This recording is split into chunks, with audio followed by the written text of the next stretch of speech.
So recently, the Indiana Pacers were eliminated from the 2020 NBA playoffs in the bubble in embarrassing fashion. They got swept. They already fired their coach in Nate McMillan. Their best player in Victor Oladipo hasn't been the same since he went down with an injury back in the 2019 season. So what is going on, everybody?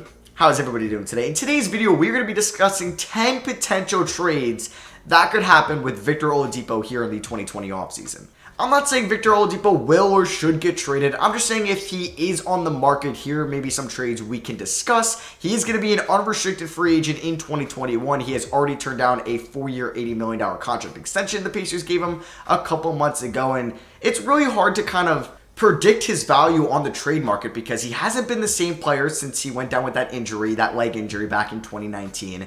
But he's been phenomenal before that, and he's still fairly young. He's a great player. It's really hard to kind of predict what teams would give up for him, but let's get into these 10 trades. And also, disclaimer before we get into these trades, I'm not a cap guru. I'm not in front offices knowing the value of each player and what teams would give up. So some of these trades might be a lot of value for Oladipo or kind of underestimating Oladipo's value. These are just ideas. These don't have to be the exact trades, but just teams we could see Oladipo offer a trade for. So the first trade we have is one I talked about in the 10 trades for the 2020 offseason video, and this is for the Atlanta Hawks going for Victor Oladipo. We know they have the 6th pick in the draft, and we know they need somebody to help Trae Young on the defensive end at the shooting guard position. Who better than Victor Oladipo, one of the best defensive shooting guards in the NBA when healthy? So I have them giving up the 6th overall pick, and that might be a lot. See, I don't know, or that might not be enough, but I have them giving up the 6th overall pick and their 2022 OKC first-round pick they got in the Carmelo Anthony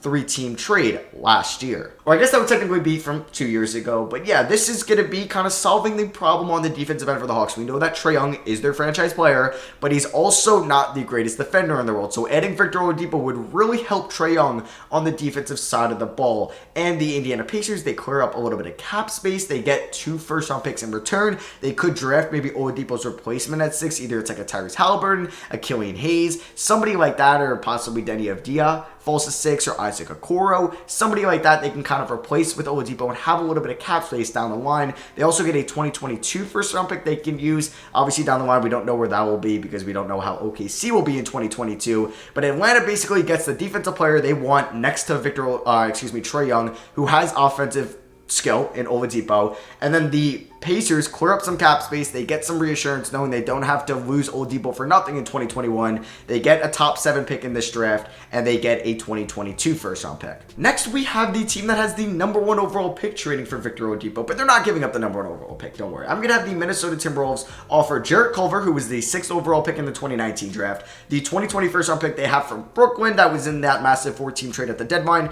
That pick will be around 16 or 17, and also their 2023 first round pick that is top 10 protected. So for the Minnesota side of things, they could still draft Anthony Edwards, don't worry, but they would have nice defensive wings with Anthony Edwards at the 3 and Victor Oladipo at the 2. You could still have D'Lo at the 1. You have Cat at the 5. I think this would be great for them because like Trae Young and the Hawks, D'Lo isn't a great defender either, so Oladipo can help him out on the defensive end. Same with Anthony Edwards. You still draft him, like I said, with the number 1 overall pick.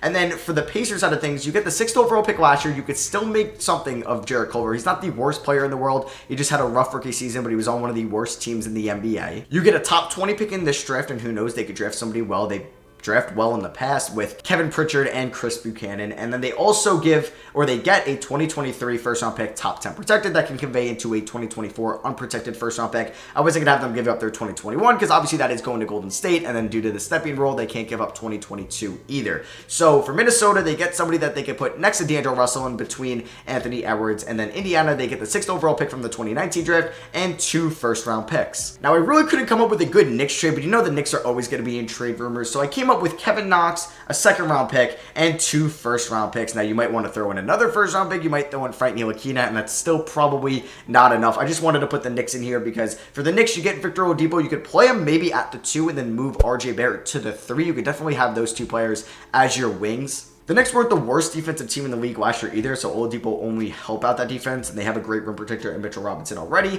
For the Pacers, you get 2 first-round picks, an early second, and you can maybe make something out of Kevin Knox, and then maybe you also want to ask for Frank Ntilikina as well, because the really only good assets on the Knicks are Mitchell Robinson and RJ Barrett, and I doubt the Knicks trade either one of those 2 players for Victor Oladipo. I don't know if they would trade the 8th overall pick for Oladipo either. I could have just done 8th overall pick in Kevin Knox. That could have been something as well. Just the Knicks are always in these rumors, so I just wanted to come up with a trade for them. Next, we have a team that just got eliminated, the Portland Trailblazers, and they've been running it back each year with Lillard and McCollum. But let's get creative here. We're going to have Trevor Ariza, Zach Collins, and their first-round pick this year going to Portland for Victor Oladipo and Edmund Sumner. So for Portland, they add wing defense. That's definitely what they need. They could play Oladipo at the small forward position. You have Lillard at the 1. You keep McCollum. You have him at the 2, which is huge. And you have Oladipo at the 3. You could find your power forward. And you have Nurkic at the 5. And when healthy, Oladipo can guard some power forwards. Now, not like the Kristaps Porzingis or Anthony Davises of the world, but he can guard some 4s. So you can get creative and run Oladipo, Trent Jr., McCollum, and Oladipo out there all at the same time with Nurkic at the 5. And then you also get Edmund Sumner, who could just be a backup guard. I just threw somebody else in here as well because the Blazers were giving up 2 players. And then for the Pacers side of things, you get Ariza just to kind of make the money work, and he's going to be an expiring deal. You can just waive him if you get him. Zach Collins, though, they desperately need backup big man. You can still have the front court of Sabonis and Turner, but now you have a good backup power forward or center in Zach Collins because, yeah, they have Goga Bitadze, but who else? Jakar Sampson, TJ Leaf. They don't really have good backup bigs besides Goga, who's still not great already to be a backup big man because he was just a rookie this past season. And then you also get what's going to be the 15th, 16th, 17th pick in the draft. So another top 20 pick, like I said, for Minnesota. They're a good drafting team, and they could use a top 20 pick. You get Zach Collins, a good backup big. And it's hard because definitely, like, so far the Hawks offer is probably the best of the Minnesota Timberwolves, but I just don't know where Victor Oladipo's value is going to be at on the trade market due to he's an expiring contract. He hasn't shown that he's the same player before the injury, but you know it's still in him that he's still a really good NBA player. Next, we're going to have the Memphis Grizzlies making a big move. So obviously we know they got Ja Morant at the 1, Jaren Jackson Jr. at the 4. Those are 2 cornerstone building blocks for their franchise. But why not add a great defensive player next to Ja Morant? Why not make a move Taylor Jenkins? Or excuse me, that would be Zach Kleeman. Taylor Jenkins is obviously the coach. So for Indiana, they get Justice Winslow. They could still try to make something out of him. They have a good player development staff. So like Kevin Knox, like Jared Culver, they could try to make something out of these guys. So Justice Winslow, he's injury prone, but like I said, maybe they can make something out of him. They get the Utah first round pick in 2021, which might not go to Memphis in 2021. It might convey to like 2024. It's a complicated pick. You also get a 2020 second round pick from Phoenix, which is going to be in the top 15 of the second round. And then you also get a 2021 pick swap with the Memphis Grizzlies. So say the Pacers are the 20th best team and the Grizzlies are the 15th best team. So Pacers got the 20th pick, Grizzlies got the 15th pick. The Pacers actually get to swap them. So then the Pacers get the 15th pick and the Grizzlies get the 20th pick. And then obviously for Memphis, they get Victor Oladipo, somebody they could put next to Ja Morant. And you might like Dillon Brooks for the future, but Oladipo is definitely an upgrade over Dillon Brooks. And you could have Dillon Brooks as like your scoring 6th man off the bench, and you could have Ja, Oladipo at the 1 and the 2. You could figure out your small forward, even maybe put Dillon Brooks there, and then you have Jaren Jackson Jr. and Valanciunas at the 4 and the 5, and that is definitely a playoff team in 2021. Moving on to our 6th trade now. You guys know I've been harping on that the Nuggets should go out and get Bradley Beal, but somebody that might cost them a little bit less, basically not having to give up Michael Porter Jr., is Victor Oladipo. So the Pacers get Gary Harris, basically can replace Oladipo until they figure out who they want next to Brogdon in between TJ Warren. They get Bol Bol, they can make something out of him. Like I said, for Zach Collins, they still need backup big man, so they can have Bol Bol. I don't know why he's listed as a small forward there, but you can have Bol Bol and try to make something out of him. I don't know if he's going to be an actual NBA player, and what I mean by that, can he play 20 minutes plus on a consistent nightly basis? I don't know. They get a 2022 first round pick unprotected because the Nuggets will probably still be good by then. They had Oladipo, Jokic, Jamal Murray, and they also get the Houston first round pick in this draft that they got in that 4-team trade this year. And then for Denver, they get Victor Oladipo, somebody who's definitely a better player than Gary Harris. They could put him next to Jamal Murray. He's a good scoring option. He could be your number 3 scoring option with Jamal Murray as your probably 1, Jokic as your 2. He's a good defender, so he's a nice complementary piece next to Jamal Murray, who's not the greatest defender in the world. And you're losing 2 future first round picks. You don't know what you were going to get with them. Bol Bol, it's not the worst thing to lose Bol Bol. And then Gary Harris, Oladipo's an upgrade over Gary Harris, so this trade definitely makes Denver better. A team that has been rumored to sign Oladipo when he's a free free agent in 2021 has been the Miami Heat. So why not make a move for him? I don't know though. I just kind of wanted to throw Miami in here because maybe Oladipo would be kind of a plan B if they don't get Giannis in 2021. They could give up Kendrick Nunn and their 25th or 6th, wherever they end up here in the first round this year. So Miami gets Victor Oladipo. They could put him at the shooting guard position. You could figure out your point guard to replace Kendrick Nunn down the line, but maybe you could put Oladipo at the 1, Duncan Robinson or Tyler Hero at the 2, and then obviously Jimmy at the 3. You have Bam at the 5 still. So Oladipo, better player than Kendrick Nunn, so this is an upgrade for them,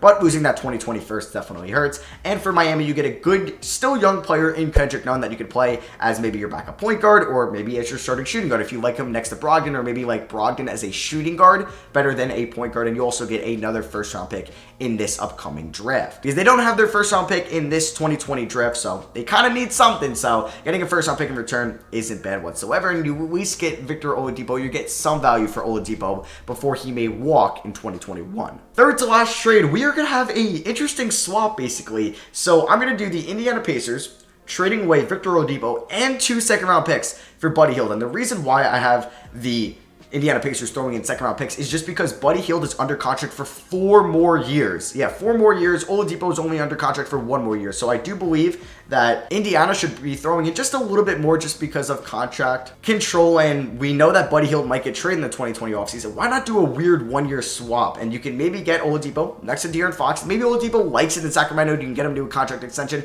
Worst things worse, you get 2 second-round picks and he walks and you clear up that cap space anyway. And for Indiana, you get a shooting guard who's probably not better than Oladipo, but he's still a really good shooting guard. He's a good scorer. He's a good shooter. You put him next to Brogdon, who's a good defender. You got Miles Turner. You're a good defensive team already, and it doesn't hurt to get more offense. So getting Buddy Hield, I think, would be pretty nice for Indiana if they were to lose Oladipo. Second to last trade, we are going to have the Brooklyn Nets kind of get that third guy. You've heard all the rumors. They want that third guy next to Kyrie and KD. So I'm going to have them giving up Karis LeVert for Oladipo, and they get 2 second-round picks. So like the Buddy Hield situation, Karis LeVert has 3 years left on his contract going forward. Oladipo 1. So that's why I have the Pacers giving up 2 second-round picks in this. So for the Nets, you get that guy between Kevin Durant and Kyrie Irving. I would say when healthy, Oladipo is definitely a better player than LeVert. We just got to see him healthy. And then for the Pacers, they get Karis LeVert, who's still a young shooting guard they could put next to Brogdon, next to TJ Warren, and have him going forward. And like I said, for Buddy Hield for the Pacers, getting a good shooting guard for Oladipo who might leave you in a year is good value. And then finally, the last trade, we are going to have the Milwaukee Bucks trading for Victor Oladipo. Dante DiVincenzo, a good young shooting guard. He was very underrated this year.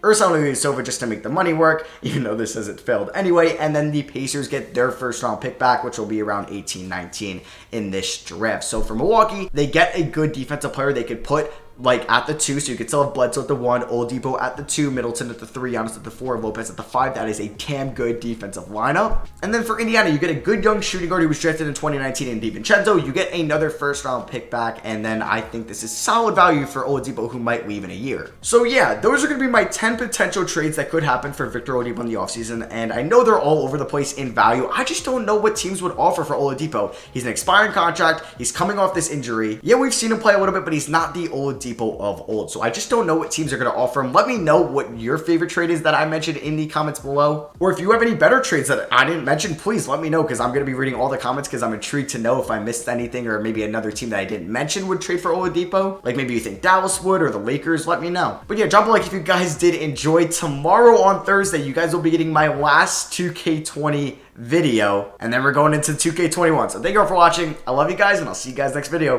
Peace.